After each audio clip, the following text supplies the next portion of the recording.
Hello everyone, my name is Trenton Lacombe. I am a cybersecurity student at Grand Canyon University, and today we're going to be going over the Fair Information Practice Principles, or FIPPS. As far as this presentation is concerned, we will be covering the Fair Information Practice Principles, and we'll be discussing the Fair Information Practice Principles utilized as a framework for the privacy policy used by Homeland Security and other organizations. FIPPS is a key component for the privacy policy and implementation for the DHS as well.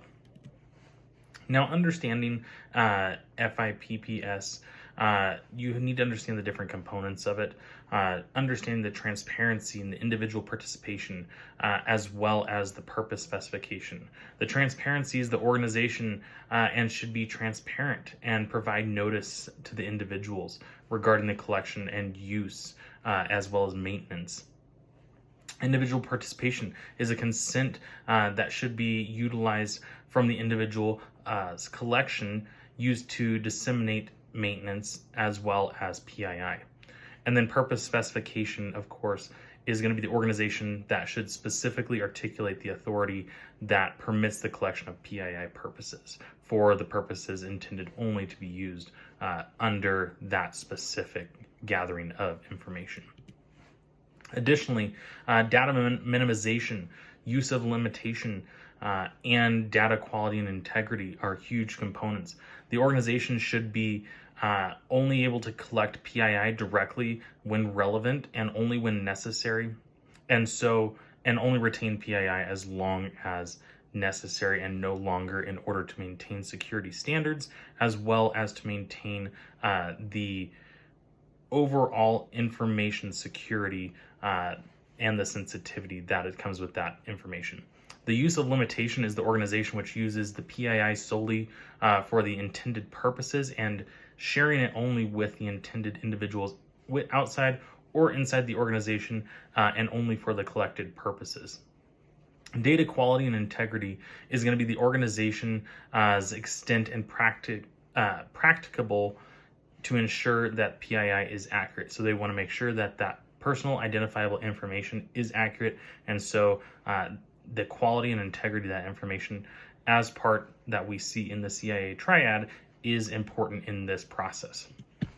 Furthermore, the security, accountability, and auditing are big parts of this.